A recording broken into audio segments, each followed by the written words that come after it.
What is going on, guys? It is MurderInc here, back with another Raid Shadow Legends video. Today I have something really important to talk to you guys about.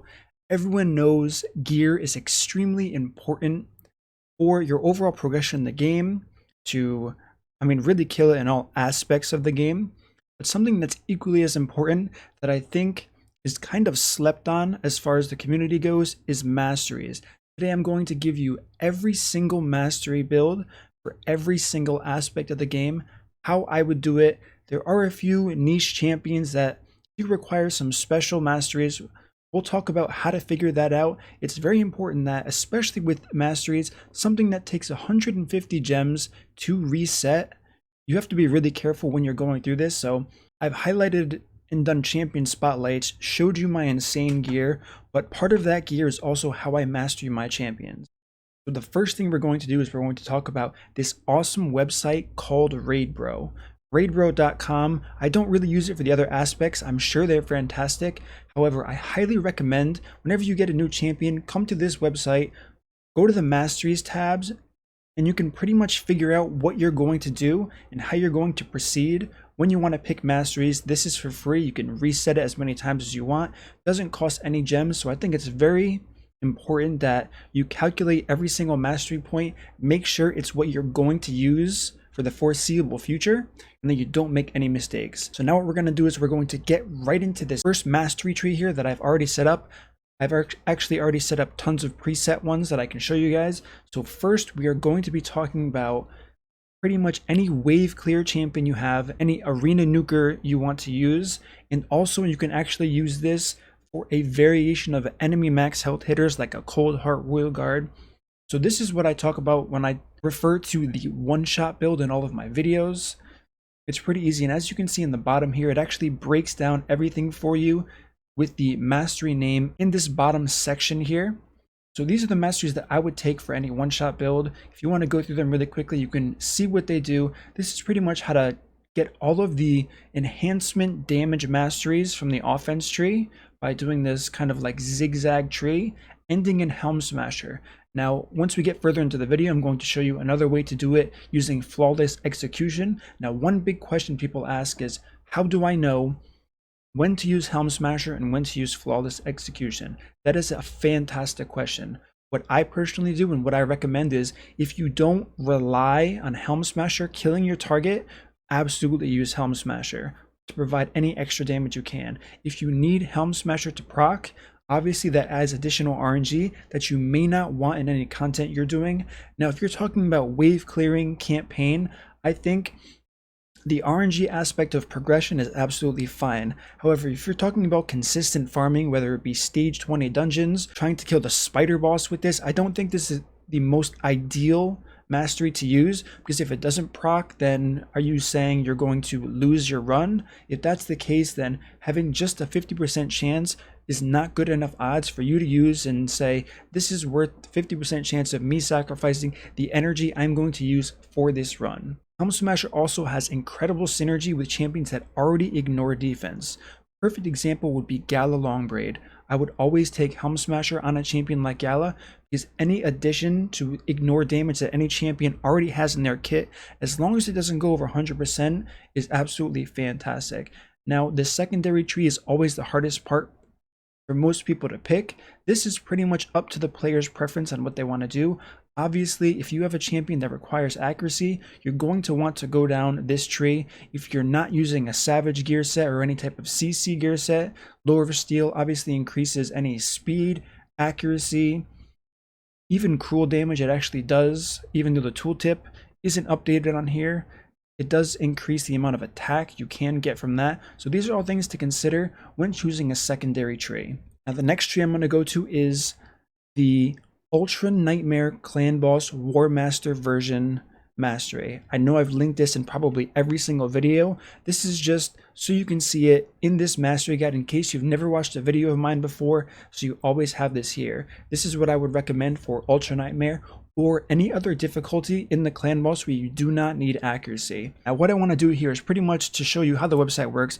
I can just get rid of this and let's say, okay, murder, I don't have enough accuracy, I'm on nightmare, I'm on brutal. Even if you're entry level ultra nightmare, even though I highly recommend waiting until you can hit the accuracy thresholds, what can I do? So if you're using an accuracy champion, this is how I would recommend going forward. You can take these and then simply take Master Hexer to top everything off. You do have to be careful if you do choose to pick Cycle of Magic. If you're using anybody where they have a defense up, it's already on a 3-turn cooldown, you have it cycling on purpose. If you take this, you do have the opportunity to mess everything up by taking this and having a cooldown be used in a different round than it was.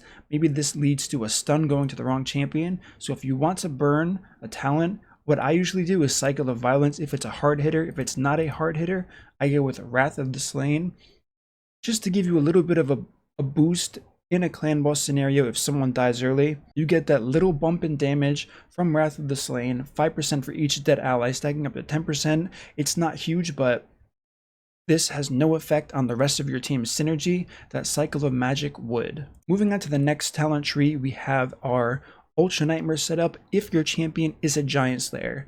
So if you were going to be taking this Giant Slayer talent, this is how I would recommend you set these talents. Now, if you aren't using a counterattack, you have to make a decision.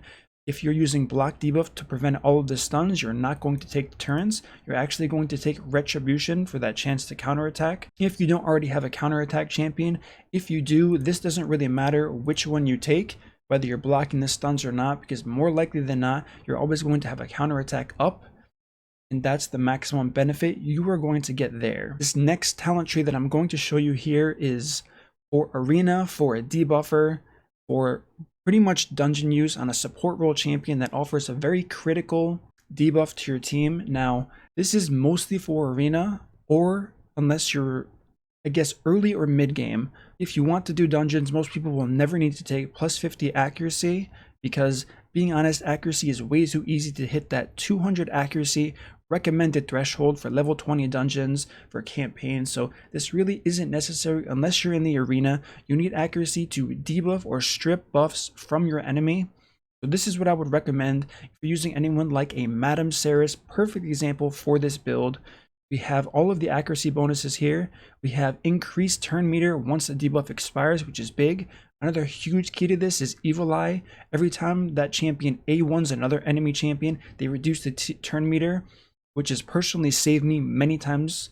And another thing to work on, which is also a fantastic counter to Hegemon, is Cycle of Revenge. It's definitely annoying when Hegemon goes first, but if they crit, they do have the chance to boost your turn meter, whether it's Arbiter or Lysandra, faster than the enemy's turn meter, assuming they aren't locked out of their abilities, and this can be the key to making sure you go first. So this is what I would recommend for any debuffer, whether it's in an arena setting. As mentioned before, probably won't be needed unless you are really struggling to hit that accuracy for this Eagle Eye. Now, this next build that I want to show you is for Unkillable teams. Unkillable teams in a War Master setting. But what you're going to do here is you're going to use Stoke to Fury. This will increase the damage when you have those poisons on you from the Void Affinity boss, whether you have decreased accuracy, decreased speed. All those debuffs increase the damage your champions do in an Unkillable setting. We also have increases damage inflicted by 5% when attacking with 50% or less HP. So if you are using a block damage team, it's possible you won't get the value out of this because your champions may not drop to low enough health for you to get the full value. However, if you're using Man-Eaters, using Sir Nicholas, this will have a huge bonus to you. And this talent, Heart of Glory, obviously is the other option for you in an Unkillable team, but you have to remain at full health. So there's a lot more playroom with being 50% or lower in an Unkillable setting. Outside of that, I recommend taking Deterrence. If you are using Man-Eater, pretty much none of these talents will matter, and you will want to take the support tree. However, like I've mentioned in other videos, Lore of Steel does add a percentage of your speed, which makes your speed go to a decimal point, which can throw off the whole tuning if you're following very specific speed numbers. So Usually I tell people to ignore Lore Steal. If you want to go around it, you can. But if you're not using a champion like a Maneater that has a block debuff and someone is getting stunned in your Unkillable team, deterrence will have a huge impact on getting you the most damage possible to give you the highest key possible in your clan boss team. Now, another build I want to show you is anyone who's going to be relying on a stun, using a stun set, using a sleep set, or day set as the game calls it. This is what I would recommend. Ending up in the Fearsome Presence talent, which increases the debuff chance by 5% from all of your skills or artifacts. I've used this on Tormund for a long time. You can also use this on Hegemon. That's another champion that I've used them on. So anyone who doesn't have a 100% chance to land a stun, I've even played around with this on a champion like Sile of the Drakes. This is a perfect build for Sile of the Drakes since there isn't a 100% chance to stun, as you saw from my video. If you did in fact see that champion spotlight, I also put her in a stun set, so this build worked out really well for her, and I highly recommend copying this build if you do plan on using any utility champion that offers debuffs such as stuns, provokes, so on and so forth. So now the final mastery tree that I want to talk about today is the enemy max health crit damage route as opposed to the Helm Smasher route that I showed you before. So if you have to rely on Helm Smasher to kill the boss and you say, I'm looking for something more consistent to help me progress through the game, this is what I would do. This is what I personally use in all of my Royal Guards and all of my Cold Hearts. So this is a talent tree. You can copy it for yourself. I do have the added bonus from Sniper, allowing the debuffs to land on the champions, because I believe even if you have a Royal Guard or a Cold Heart, their secondary debuffs are just as important as their damage, especially somewhere like a Fire Knight run that pretty much relies on landing that decreased healing from the Cold Heart onto the Fire Knight boss. So this is what I would recommend for a enemy max health champion like the ones I just mentioned, even including Septimus. Now for the final build that I want to show you, and something I've never talked about before because it's not really the aim of my channel. However, I do want to tell you that I may be starting a whole new free-to-play section of my channel, kind of to broaden my viewer base, because I know a lot of people say even though you're endgame, we've noticed along the lines you've definitely given some good tips and tricks for people who are free to play or early game. So I'm considering starting a fresh account, giving you guys all the tips that I would do as someone who's played the game for a long time, who's been in the top class of the game for a very long time, and how I would re-go through the game, kind of like what I did for the Affinity Cup, even though I didn't have time. So let me know in the comments if that's something you want to do.